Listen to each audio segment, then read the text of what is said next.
পুনৰ চুৰৰ দপদপনি ডাউনটাউনৰ মথুৰা নগৰৰ পৰা ঘৰত কোনো নথকাৰ সুযোগত চুৰে লুটি লৈ যায় সোণৰ অলংকাৰ সহ নগদ ধন দুধনৈত যুৱতীৰ পৰা মোবাইল ফোন কাঢ়ি নিয়ে চুলনি চুৰে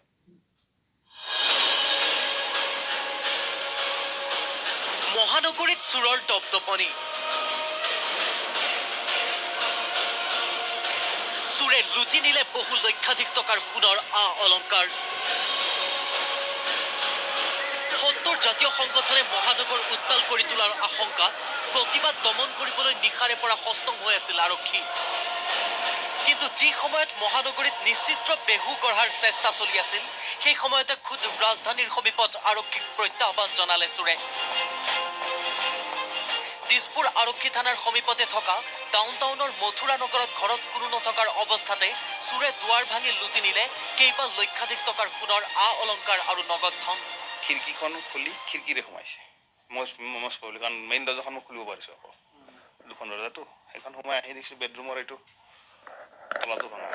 গতিকে চাইছোঁ গডৰেজ দুটা ভাঙা নিয়া মানে গডৰেজটো দেখা পাইছে গোটেই দুটা গডৰেজৰ যিখিনি গহনা পাতি আছিলে গোটেইখিনি খালী কৰিছে গোৱালপাৰাৰ দুধনৈত চিলনি চুৰৰ টিকিল খিলনি কৰ্মস্থানৰ পৰা ঘৰলৈ বুলি খোজকাঢ়ি গৈ আছিল এগৰাকী যুৱতী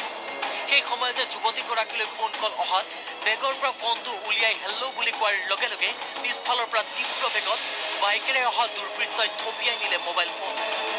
মুখত মাস্ক পিন্ধি আহিছিল দুৰ্বৃত্তটোৱে ইতিমধ্যে ভুক্তভোগী যুৱতীগৰাকীয়ে দুধনৈ থানাত দাখিল কৰিছে এজাহাৰ ৰাজ্যৰ ভিন্ন প্ৰান্তত সংঘটিত চিলনি চুৰে এতিয়া নিদ্ৰা হৰণ কৰিছে আৰক্ষীৰ দুধনৈৰ পৰা অৰূপ নাথ আৰু গুৱাহাটীৰ পৰা বিৰিঞ্চি কুমাৰ ডেকাৰ প্ৰতিবেদন নিউজ 18 অসম নৰ্থ ইষ্ট